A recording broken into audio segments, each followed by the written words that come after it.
everyone. So Juanjo is here from the Dominican Republic. He's going to be talking a little bit about the history of the LGBT movement in the Dominican Republic and a legal reform that's been going on in the Dominican Congress in the past year, where they're trying to implement some crazy violations against the LGBT community and just discrimination in general. Juanjo is a professor. He's a member of a political party in the Dominican Republic. He is a film editor, and many other things. We are very happy to have him here, and thank you everyone for being here. Thank you. Well, thank you, Alexandra, and thank you all for coming and having me. I'm very happy to be here.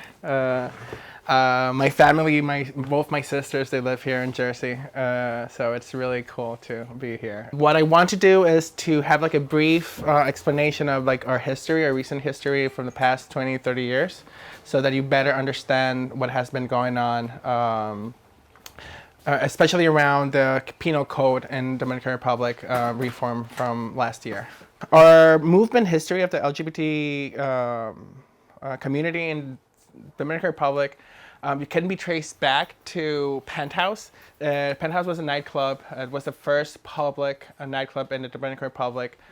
Before that, there were some spaces, but they were private spaces. You needed either to have a special code or have to be part of like a small group of people. Penthouse, it was a small community of drag queens, actors. It was everybody that was queer or weird or different in Dominican society in the 80s would go to Penthouse. This is a picture of the group in the late 80s. And from Penthouse, after the HIV pandemic, so the first group that gives support to people that were victims of HIV came out of here.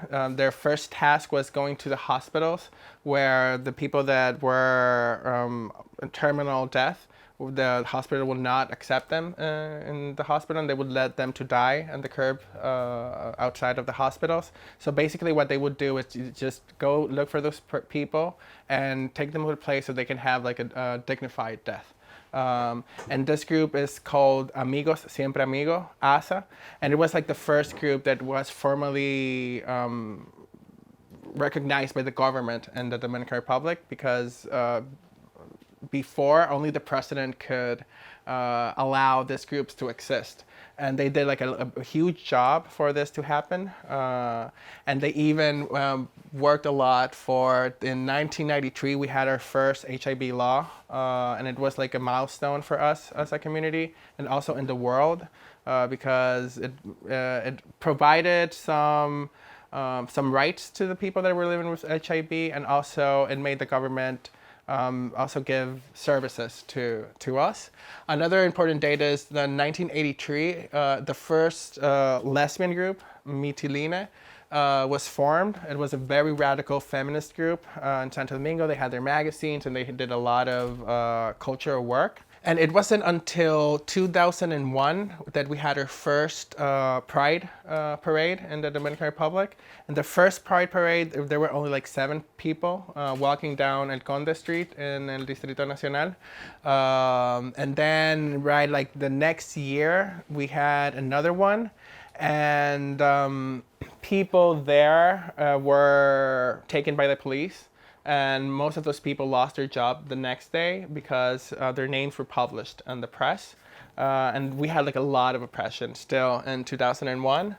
And during this decade, the main job of the different groups of the movement was basically to take care of people that were living with HIV and everything related to health.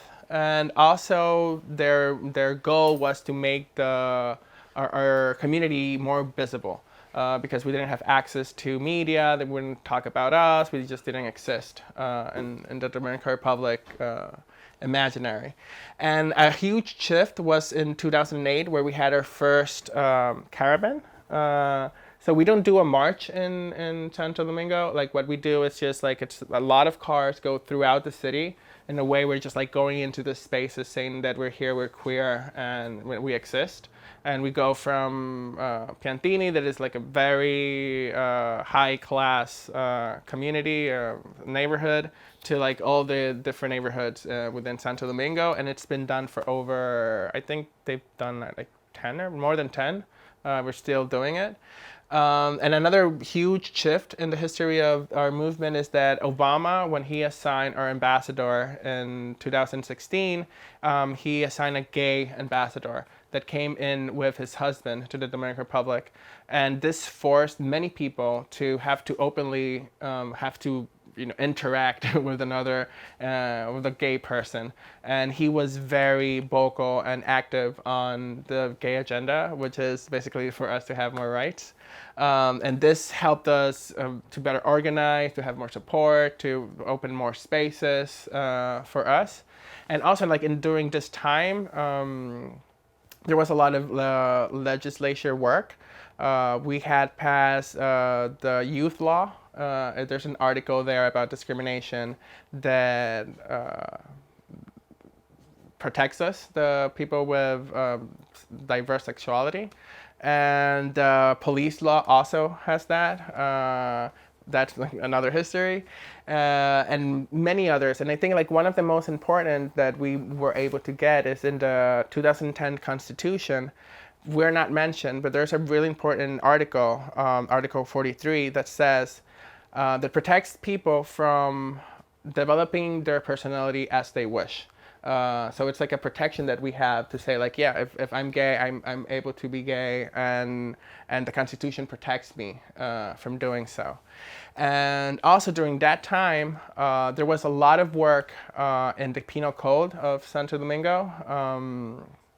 Our Penal Code is basically like a bunch of laws put together that says to the society like what crimes are have a penalty of going to jail. So it's like a moral compass to most of society to say, look, if you do this, it's wrong.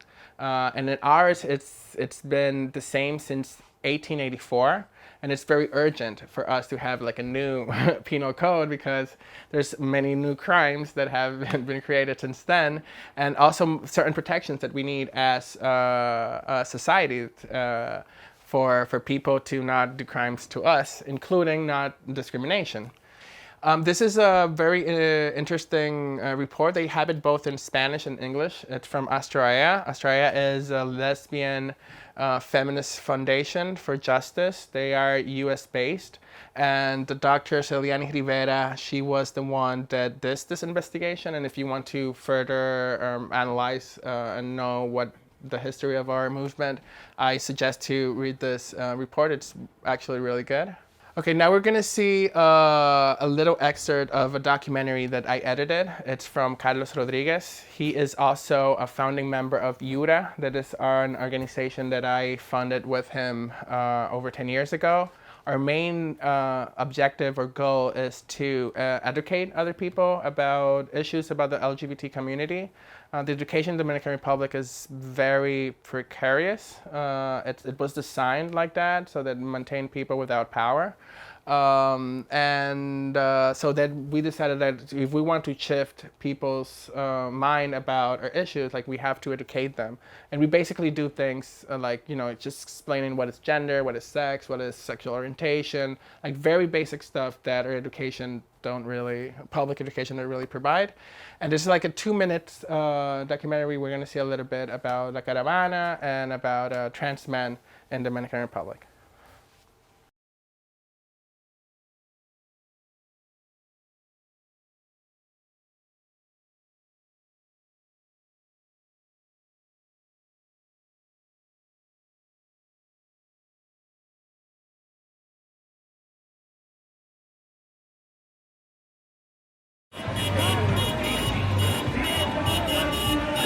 Hemos crecido bastante desde el 2001 hasta el 2015 porque vemos que cada día se involucran más y más y más personas a nuestra caravana. Ahora le llamamos caravana porque es un recorrido que se hace en la ciudad de Santo Domingo, que es para visibilizar nuestra comunidad. Eso quiere decir que la comunidad ha estado creciendo y ha estado expresando el sentir que sentimos nosotros como comunidad LGBT.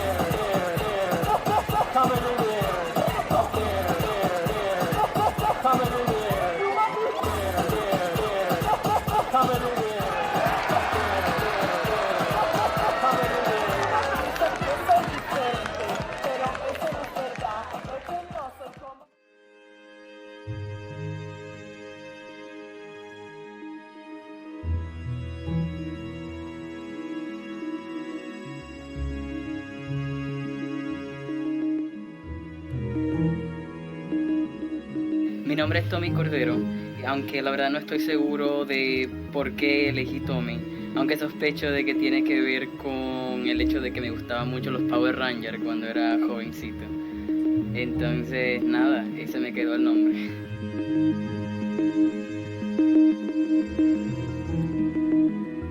Cuando era muy jovencito, recién entraba al colegio, era mi primer día de colegio, que a pesar de que yo estaba vistiendo con el uniforme de las niñas, cuando tocaron el timbre, yo me formé en la fila de los niños, entendiendo de que esa era mi fila.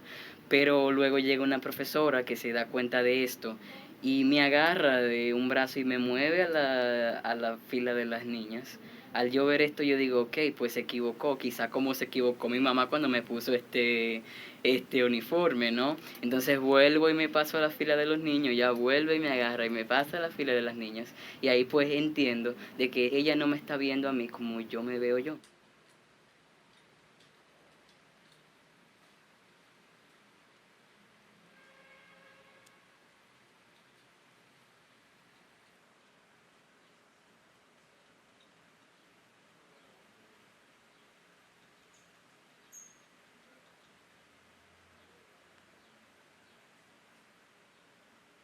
Para mí mi familia siempre supo, pero la gente ve lo que quiere ver y escucha lo que quiere escuchar.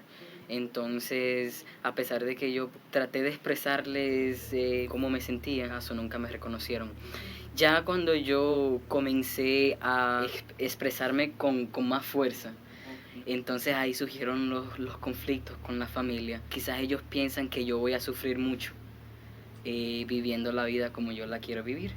Y no quieren que yo sufra. Mi mamá ya es otra cosa. Y sí ya han habido ocasiones, aunque han tomado años para desarrollarse, en donde pues me ha llamado hijo y quizá bello en vez de bella y así.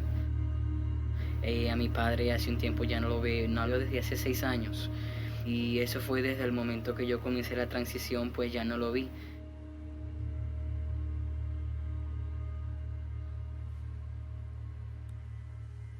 Mi papá es mi papá. Yo quisiera saber que está bien y yo quisiese que pudiésemos compartir, tener algún tipo de relación.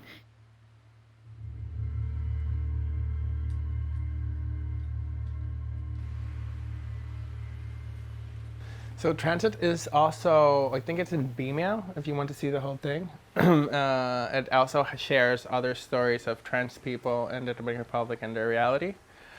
In 2020, we had our first national survey of LGBT issues in the Dominican Republic. It was a survey done by the State University, and it was funded by many different organizations, the PNUD, USAID, the English Embassy, and it was supported by more than 75 institutions in the Dominican Republic.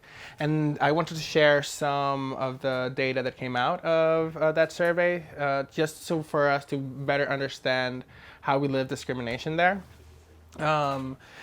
Almost 97% said that they had suffered or seen acts of discrimination because of their identity or their sexual orientation during their teenage years. 74% don't show affection in public because they're afraid of the consequences that might have. Almost 50% avoid expressing freely their identity or their sexual orientation. Almost 50% said that they have suffered detentions, interrogations, or some form of aggression from police or the military. 32% have considered taking their own lives, and 18% tried it in the past 2 years alone. And this is a service of almost 7,000 people, I think it was, some people from the diaspora as well. And this is like a very much higher number than we compare it with cisgender and straight community. And it's terrible because like we shouldn't be, suffering this much. It's like a huge problem. Next, there are other really important data in that survey. For us as a community, it was very important to have this because it's really hard to organize around problems if you don't really know the data. And these studies are very expensive to make. Even this one that was kind of small, it was very, very expensive to make. But it did say interesting things like 75% of the LGBT community is religious and they are active in their religion. Also, we have a higher rate of people that are active in politics that go to vote. We vote more than our straight counterparts. And also, if you want more information, it's online. They have it in Spanish and in English. It's Encuesta Nacional LGBTI, and it has for me, it was like a really happy day when it came out, but also very sad because, you know that it's hard, but you don't know the cold facts are terrible. So what has been happening since 2020? So as I explained earlier, we've been working on our penal code for over 20 years now. It's been through 3 different presidents. And basically, the community had already achieved many protections within the penal code. The main one being if protection from hate crimes, protection from discrimination, protection from torture, and agravante de homicidio. Well, so if someone kills us and it's motivated by our sexual orientation, they get more years to going to jail. So basically, we're saying if you're killing someone for being gay, it's much more terrible, same as if you kill someone for being a woman. It's kind of like that protection that we used to have within the project. The government has had set in different and human rights informs that it's there. It was an achievement for the community to be there, to have those things inside the penal code. And let's say that the one issue that had been having the penal code from passing was the complete penalization of abortion in any way.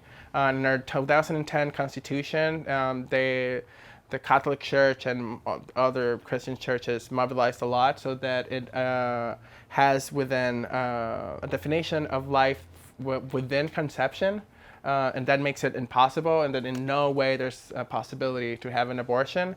And the feminist movement has been fighting since to, at least in the penal code, have 3 exceptions to abortion. That it's when the life of the mother is at risk, when the fetus won't be alive outside of the womb for whatever sickness it has, and if the pregnancy is it's a product of violation or incest. That it's the 3 minimum bare in most of the world has it. I mean, there's more country in the world where I can get shot for being gay, that you can go to jail for having abortion in any of this reasons. But in 2020, there was a shift political in the Dominican Republic. We have had a government, the same political party being in the government from the 20 of the past 24 years. And it was a government that's very neoliberal and very, very, very, very corrupt. It was out of this world, the amount of corruption that was going on, and the people were very tired of that, because even though economically we've been growing for the past 20 years, that hasn't been reflected on social inequality and access to justice, education, health, everything. Like it's just has been going worse. And in March 2020, in the middle of an election, they decided to call it off, and people were really mad about it because we have a really young democracy, and we have had in the past many, as early as the 90s, elections that has been stolen by the people in power. And what started was many manifestations in front of the Electoral College, where people just went there and started manifesting all their hate to the government for whatever reason, and this helped to a new government to be formed.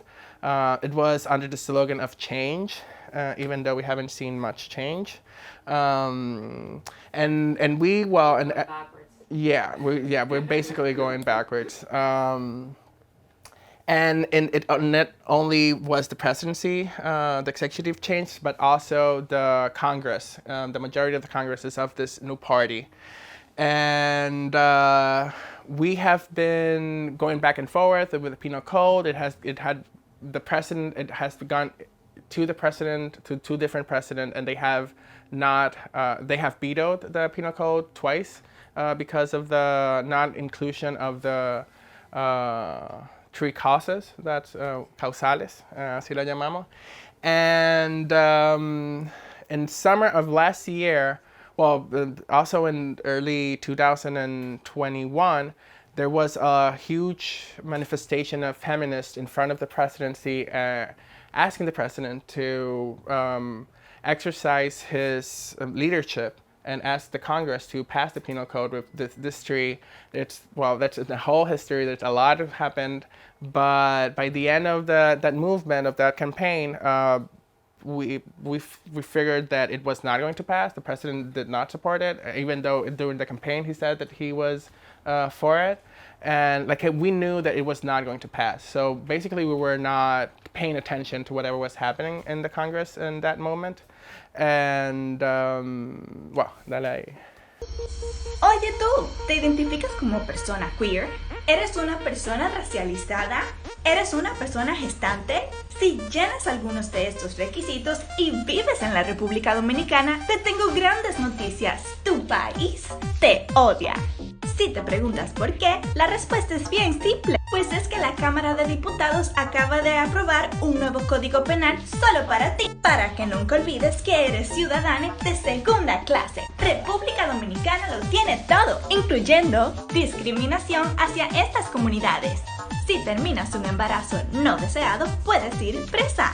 Si tienes pareja del mismo género, te pueden negar la vivienda.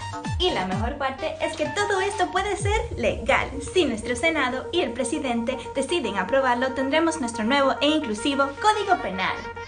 Come to the Dominican Republic. We have everything, including discrimination.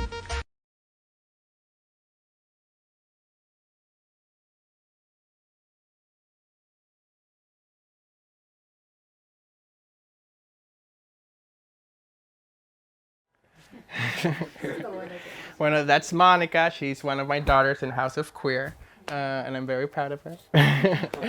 So what happened was, so basically the laws in the Dominican Republic, how they are approved is that they are presented twice in each of the chambers. In the first lecture of the Penal Code, everything passed. Everybody voted. The three causales weren't there. All the protections of the LGBT community were there. And usually what happens is that they discuss something, whatever change needs to be done, it goes back to the commission that has been working to them, and then it goes to a second lecture and to the voting. Suspiciously, there was something weird during the first lecture, that the person that, or woman or persona gestante, that gets the abortion was not penalized. And it was something weird because it was not what was negotiated or was really believed. And what I suspect it was in a strategy for them to change it in the second lecture, and knowing that they will have the vote to make those changes. And they added other amendments to the penal code that were the ones that affected us. Okay, this is an extract from from that day. Basically, I just wanted you to see the name of Isabel de la Cruz, which don't vote for her, please. Where basically she's just saying we want to take out sexual orientation out of the Articles 97, that is torture, and 118, that was in that time discrimination, and many other. And this was basically what they added. That's the most dangerous in my opinion, most people's opinion, other than taking us out, because in law, like, not if there's a list, basically you're saying that you cannot discriminate, period, for any reason. The importance to make it visible is that there's no interpretation to what is protected or what is not, and that's why we're fighting. But it doesn't mean we're not protected. But they also added a paragraph to that article that says that there is no discrimination when the service provider discriminates by objection of conscience, religion, ethic, moral, or institution requirement. What that's basically means is my company, if I have a bank, then we don't want black women to wear afro, and we can fire her, and we're not going to have any consequences whatsoever about it. So what it basically does is that it makes inoperable the whole article. So basically what they're saying is that for whatever reason that you want to discriminate upon and say, look, I believe that, I don't know, women should not be speakers, so I'm not going to hire any women speakers. I don't want to hire gays because the Bible tells me so. It will protect them from doing so. So it's a much more, it's a wider problem, not only for the LGBT community, but to any person, because anybody can be discriminated for whatever reason, as we've been known. Tengo 18 años, desde los 16 años estoy viviendo solo, porque desde que se dieron cuenta en mi casa que soy gay, me sacaron a patada. La sociedad no me permite tener un hijo abiertamente gay, porque me mandan a llevarlo al psiquiatra para que lo enderece, porque eso está mal. Un país donde dice que somos libres. ¿Dónde está nuestra libertad? Están dando carta blanca que nos maten. Esto no es un relajo. Los grandes logros a nivel de derechos humanos lo han ganado las minorías. Honey, the gays are coming.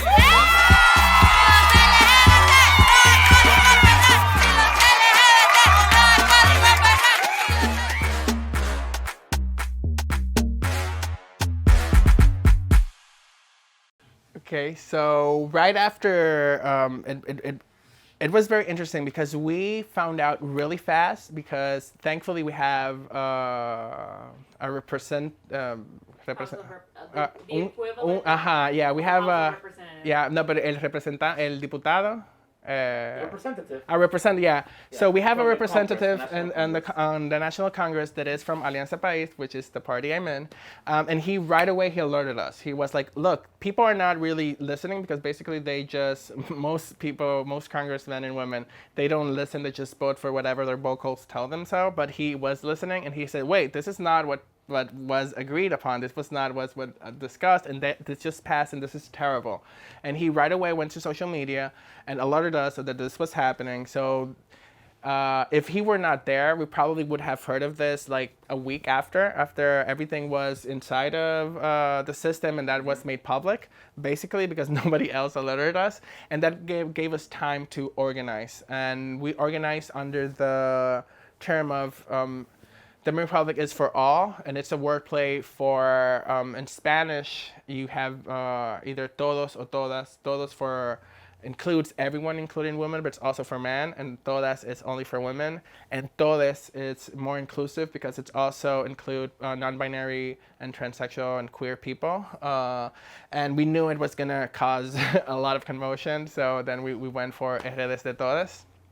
And basically what we were asking for the government to do to the Senate, because it did pass in one of the houses and then it was going to go to the Senate to vote, and then for the president, if it was voted in the Senate, is to make these changes. Basically in discrimination, this is easy, it's just basically to add sexual orientation, gender, and gender identity into the discrimination. Gender was already in it, and they also took it out. So if you it's like they don't understand the difference between sex and gender, basically. And also to eliminate that terrible paragraph that allows people to discriminate. The other one is to the agravante de homicidio, to put it back in. Also to not only sexual orientation and sexual identity, but also gender. In Dominican Republic, we have a huge problem of feminicidios. A lot of women are murdered by their jealous husbands that think that they owe them. It's like we have like one of the biggest rates in the world. So this is, this is a protection for women, and they took it out. Also about, the articles about torture, that it's very interesting because in the Dominican Republic, we have many institutions that do terapia de conversion therapy. So it's basically, like torture camps where they send kids to take the gay out or the trans out and make them good men and women. And since it's illegal in most of the world, a lot of people send their kids to the DR for huge amounts of money, and there's like a huge business there. And basically what they're doing is protecting that can keep on going on. And then the Article 120 about inhumane and degrading treatment is the one that protects us from hate crimes, from hate speech, from like a lot of things that do happen a lot in the Dominican Republic. They also took it out. And of course, at least the tres causales, because we understand intersectionality, and half of the LGBT community is either a woman or has an uterus. And there's also a lot of fixing rapes. So women are raped to take their lesbianity out. And a lot of, it happens that they can get pregnant from that, and they should be allowed to end their pregnancy if they wish. And basically also to remembering Luis Abinader, that if this law passes as it was, like we were going to be breaking a lot of international agreements and treaties that protect us from those treaties, that are treaties are almost at par with our Constitution. I mean, if we sign anything international, like we have to abide by them. And there's like a lot of treaties that are economical, not only human rights related. So this would make like a huge mess in the Dominican Republic if this passes as it is. Because also like our economy is very dependent on tourism. And like one of the main hashtags that came out after this was passed was "Don't come to DR." Basically, like Monica said, is basically like, don't come to here, because we knew that by saying that, we will take the attention of the government, because that's where it hurts to them in their pockets. And basically what we started doing was going in front of the Congress and having like different kind of activities. Like one of the first activities was the La Marcha Cuir. It was like one of the first marchas. It was not La Caravana. That was very political. It was very diverse. And we ended up with Toquisha, which is a very controversial artist in the Dominican Republic. She is also queer and a member of the community, and she wanted to support us. Even though it was raining, we almost had to cancel. But she did come, and she was like, look, if you have a car, we can play the audio in the car. And if you have like a small speaker, I can just sing from there. And people were very happy about it. But we also had a lot of speeches before that. We had a lot of people came to us. It was like, I was scared because we only had like 11 days to organize it, and it was very organized, and a lot of people went, and it felt very diverse, because usually it's also, almost like only the queers that go to this stuff, but like a lot of people from the cisgender and straight community supported us.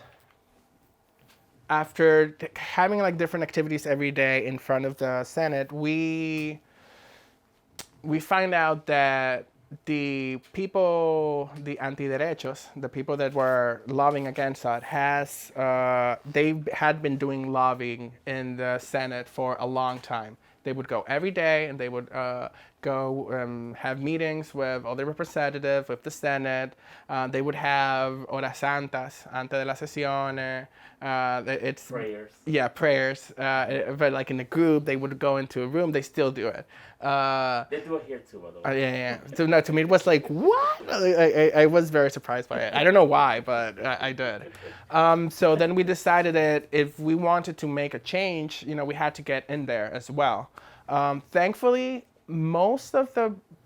not most, but like really the most important people within in the government are not in favor of discrimination, including the president of the Senate, which surprised me because he's from a very, very, very conservative party. He's like literally the party of like one of our dictators, basically, Balaguer. But he was very open about it, very vocal. He went to the press and said that he was not in favor of that. And we were able to meet with many people within the government and, do the work for the Senate not to pass this.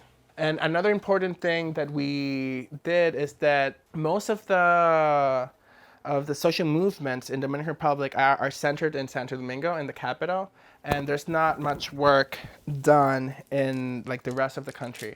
So to us, it was also very important to empower like new groups around the country. This is in San Francisco de Macorís, which is like a very rebel town. They're always fighting against the government, which I love.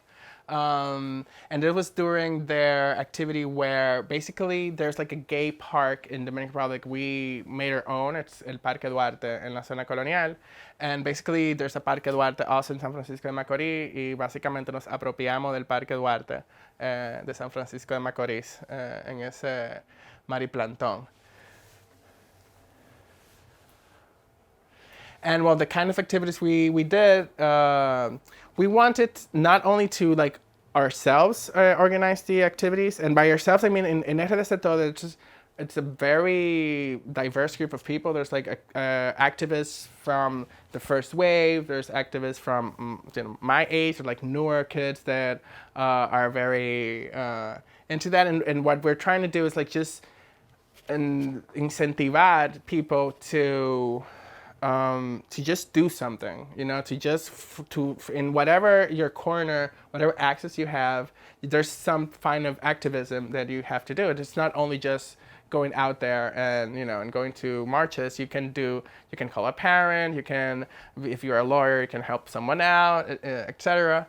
And another thing that we organized right away is that there's a lot of trauma in the Dominican Republic. We see the high percentage of, and this was very traumatic to a lot of people. I think that we're also just going out of the worst phase of the pandemic. So a lot of people, this created a lot of trauma to many people. And we organized a lot of open mix where basically people were just venting out their problems. And we had many psychologists and therapists just, working around with them.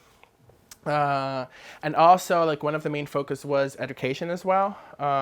Most people in the Dominican Republic don't understand how laws are passed, how anything really works. What is the penal code? Like, I didn't understand much of it. Like, I had like the ABCs. I understood it went to Congress and then the president signed it in. But the whole process, it's much more complex.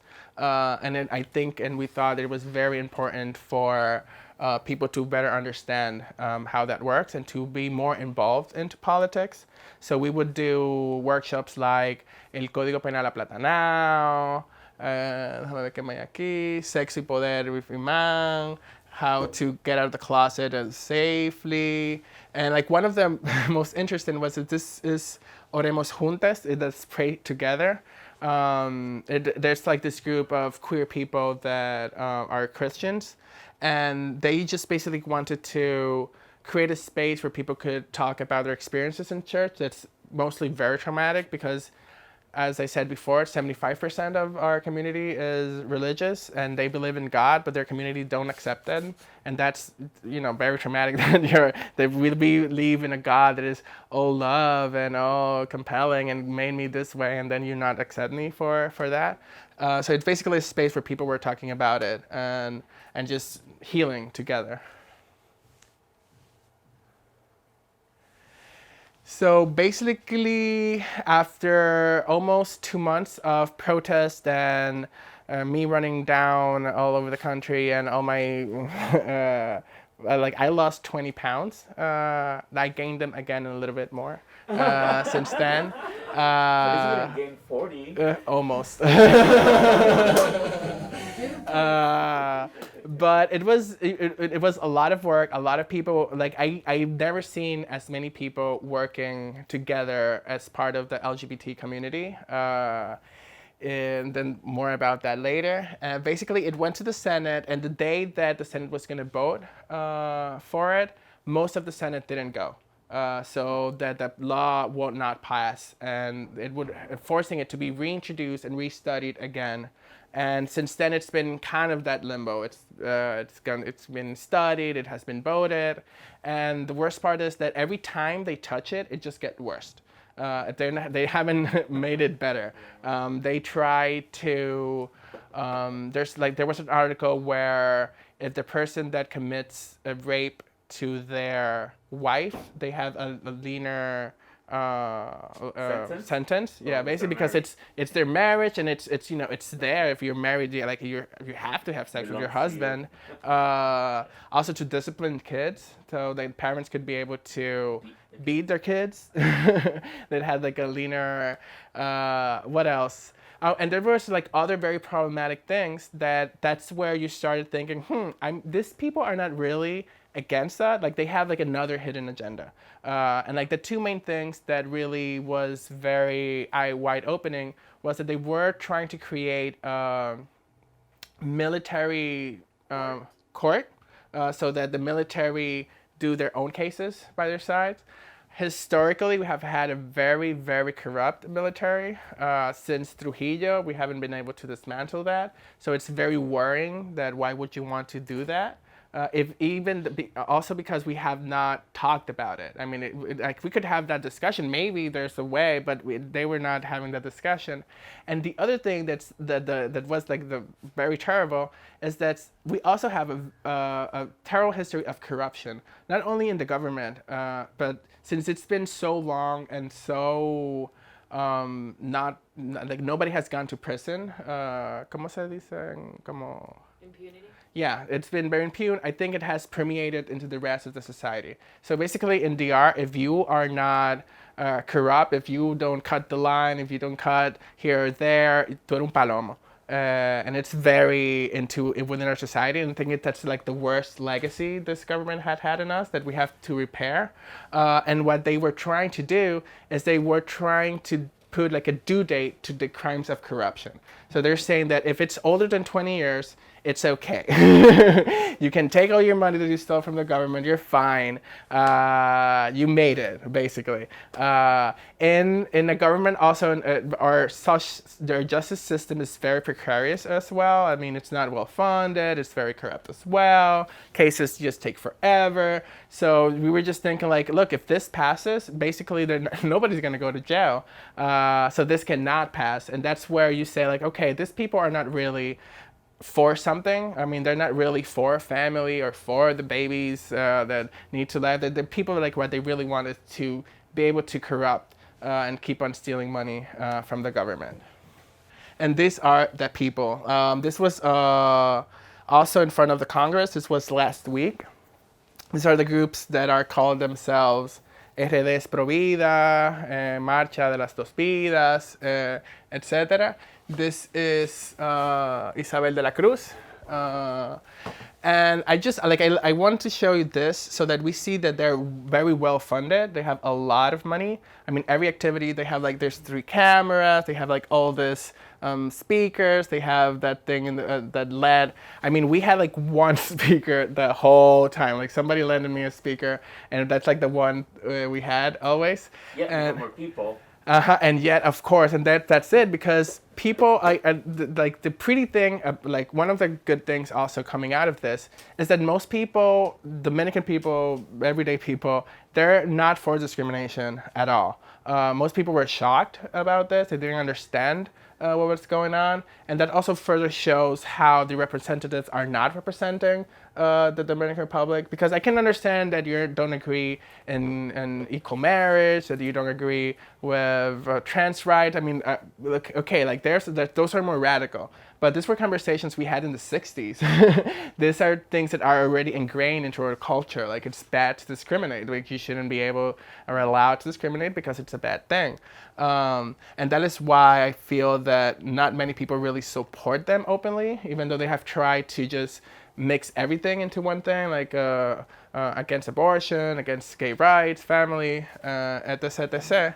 But it's also really important to recognize that they are very well funded, very well structured, to understand what we are going against, and that we also need to do that. O sea, like one of the most important things we did in Redes de Todos is to understand that it's not only our fight, it's fight of every people, of every group, and that all the groups have to, like get together, agree upon something, and fight together. Because if not, nothing will pass. Actually, because it's a very conservative government, and they're very powerful. The people that are in there. So these are some of the faces of Redes de Todos. As you can see, it's very diverse. I love them all. And basically, what we're working now on. I don't think the Código Penal is going to keep, like, they reintroduced it in this legislature, but I don't think they have enough votes to pass it. And basically, like, what we're doing is we have two projects. One is a project of lobbying, of finding candidates, forming a school of lobbying, and having like a group of lobbyists that would go to the government, and every people that make decision has power there to do it. And not only on LGBT issues, but also feminist issues, anti-racism issues, and having like a huge coalition of human rights. And also the other side is, the other project is to find candidates for the 2024 elections that are queer, that are Black, that are from Haitian descent. Because the Congress right now is not a representation at all of the Dominican Republic. I mean, it's mostly white men, and we're mostly Black people. So, and it's mostly millionaires there, and we need to change that. And we're like actively educating people about politics and the importance of it, and why you have to be part of this. Because it's not only like a group of people, like small, will not do it. We need to really have huge power to make that change. And well, that's about it.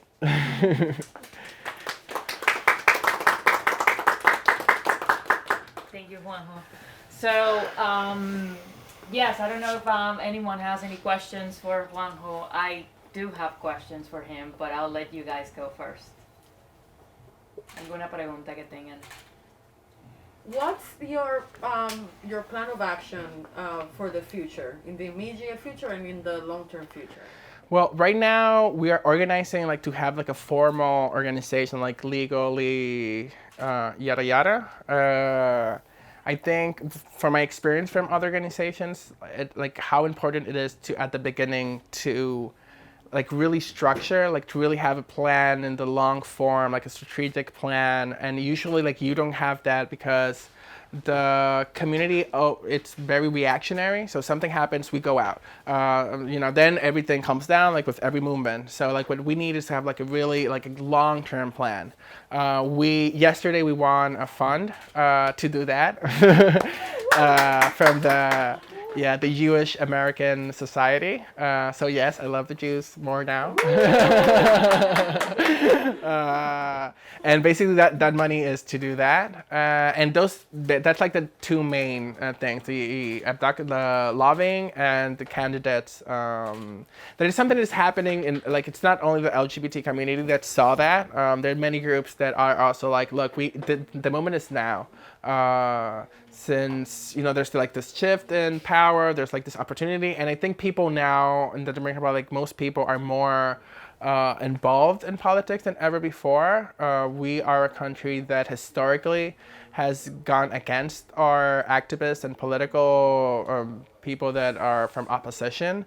Most of the people that migrated in the early 80s to here were people that were persecuted by Balaguer. And that history goes until Leonel, that kind of destroyed the last structure there was. He basically paid out most of the líderes barriales, and it was like a huge scandal in the early Hipólito presidency. And I think people now are starting to, like the past couple of years, to really understand the importance to not see it as a bad thing, as a corrupt thing, as something that just only go into politics to make money, but also to really make change, and that it is possible to do that.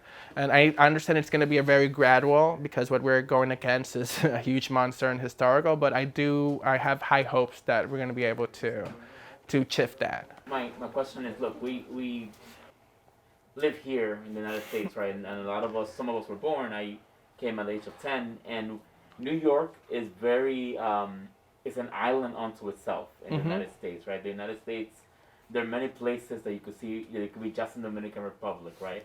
And you're seeing the rollback of some of the the advances we've made as society, right? In terms of LGBTQ equality, in terms of women's rights to choose over the body.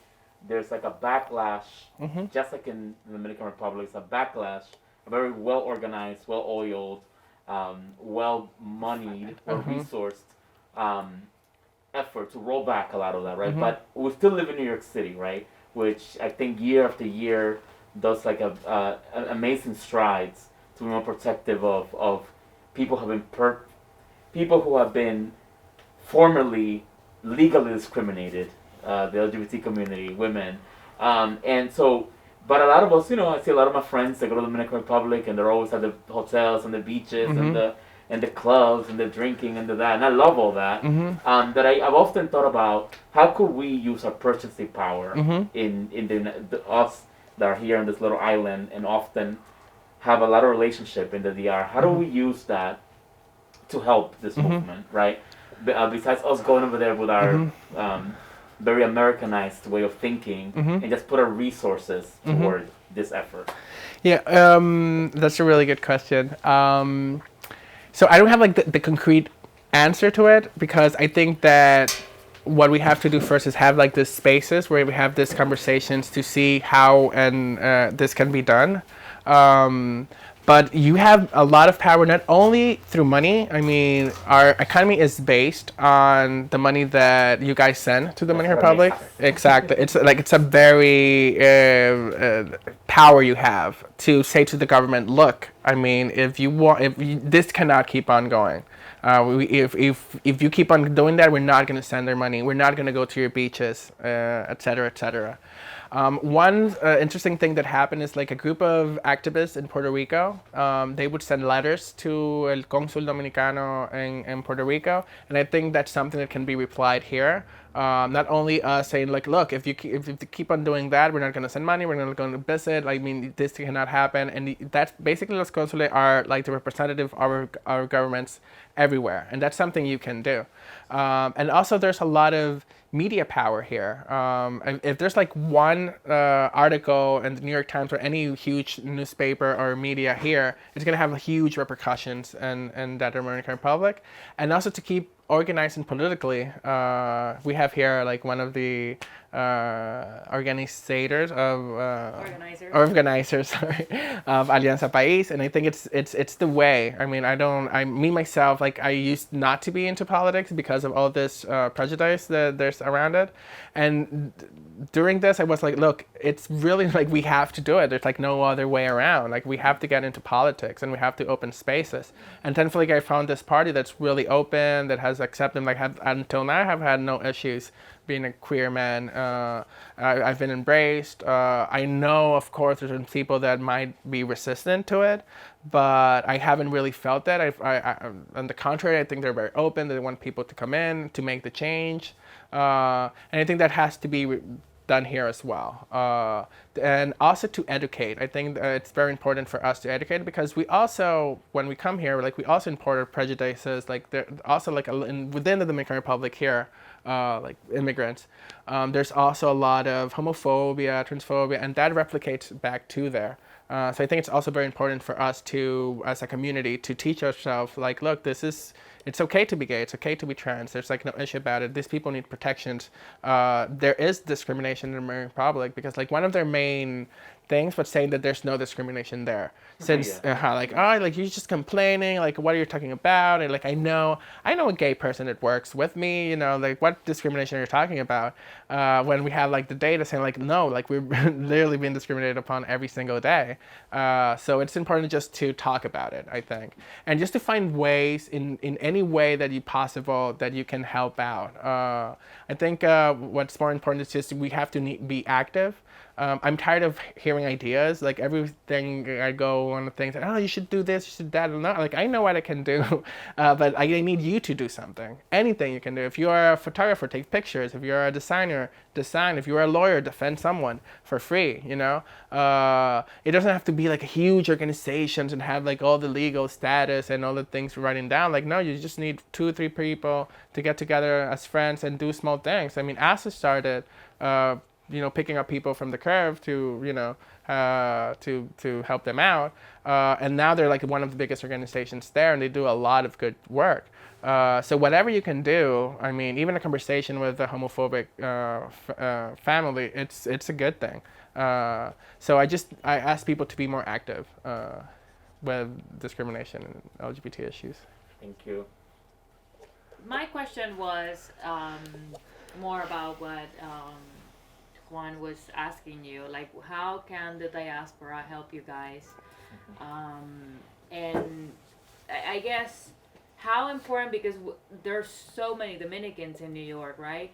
And we have some power here as well in politics in the US, especially in New York City. So is there like something that we can do here with our elected officials in New York City to have some, repercussion there? Yeah, well, it's similar to something we did last year.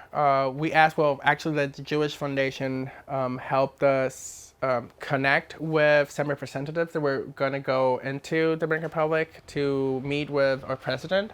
So basically we just talked to them and we explained to them what was going on so that they could warn the president of this, and he should not. And that is something. And also just, I think only like the threat of holding up any help that we get, like from USAID, whatever, if that is in an issue and in danger, they will react, and they did. I mean, I think, I felt like one of the biggest shifts, and this is, to a lot of people, this is terrible because, a foreign government getting into the Dominican Republic, blah, blah, blah. But actually, it was one of our main allies, the U.S. Embassy there. They did a lot of work into going into the different, and a lot of it was from representatives that called them and were like, hey, like, what is going on? And they felt that pressure. The ambassador there from, representative from here, like, look, what is going on? Because it affects in many ways. I mean, there's a lot of tourists from the U.S. Like, what's going to happen? Like, we're going to have gay or American citizen being assaulted now in Republic, and there will be no repercussion. Like, what are you talking about? So I think there's like many ways that we can be creative about thinking, because I don't think we will ever have as much money as the people that are against us. But I think we can be a lot more creative with whatever we have, especially the queer community. I mean, you can see drag queens; they can make an amazing dress out of a trash can bag, or So I think it's the same thing, and also because. Another thing that we have is like we're a very loving community. I mean, we're very protective of one another. Like, we really care. Not, of course there's issues within the community, but usually like if we see one of us in danger, like we will go and protect them. And I think that's like something we have to nurture, our like sense of community and like helping us out. I don't think it's gonna shift, in 2024 like 100%, but I think we're gonna be much better gradually as I said, like José Horacio is in there as a representative, and he has done a lot. I mean, we need at least 10 other José Horacios, Josefas Horacias within the government, at least in the next legislature, so that we can at least have more conversations about it and have like the spectrum of left and right winding up. I mean, right now in the Dominican Republic, the prohibition of matrimonio infantil, Childhood marriage. It was legal until, I don't know, 2 years ago when José Horacio, and that was thought of as a very progressive thing to do when it's like, it's very basic in the rest of the world. There was a lot of resistance. Yeah. It was not an easy thing to do. Like, you would think that, what? Like, you're letting, and basically childhood, it's just young women, young children, young girls' marriage. It's not boys that are getting married to older women. It's just young girls that are being basically sold to older men to have sex with and do it legally. And that's a terrible thing that has been going on forever. And that was met with resistance. And like, what I think it should happen is that we have to open the discussion to winding it up. So not only talking about tres causales, let's talk about abortion. I mean, we need to talk about women's right to their bodies. We need to talk about poverty. I mean, how come we're such rich country and we have so much inequality? It's crazy. And nobody's talking about that. I mean, they are talking about really trivial stuff most of the time, or going against rights that it's not an issue. I mean, we're not an issue in the Dominican Republic, the gay community. Why are we putting so much effort into discrimination when we have so many structural issues that has been historical? I mean, for very generations. So I think it's really important for us to, and not only in Congress, I mean, also in la alcaldías. The mayor's office, the city halls, all of that. I mean, it's the access to our city, to our spaces, the street, all of that. I mean, there's a lot of corruption there. So you see sometimes that they will make a building where it makes no sense that a building that big should be there, and that affects us all. So I think it's really important for us to understand this. And most of the people in the Dominican Republic, they don't know what un regidor is.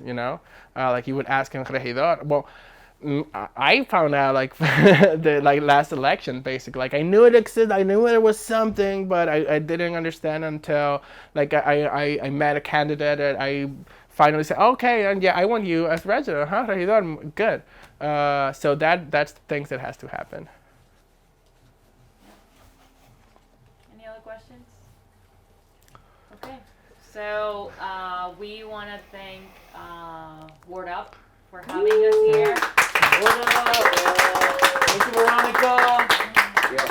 And to Juanjo, who was Juan Ignacio. Yeah. Three Juanjos. Yeah, dealing with three Juans. Yeah. So thank you very much for being the liaison. Thank you. It's a And great space. I just want to say that Veronica, I'm so blind. Today's actually transgender visibility. Yeah. Yes, And so to have this discussion here, thank you. And thank you again to Juanjo for being here and educating all of us. This is a very important conversation, and I think, we just at least need to go out there and talk to someone about it.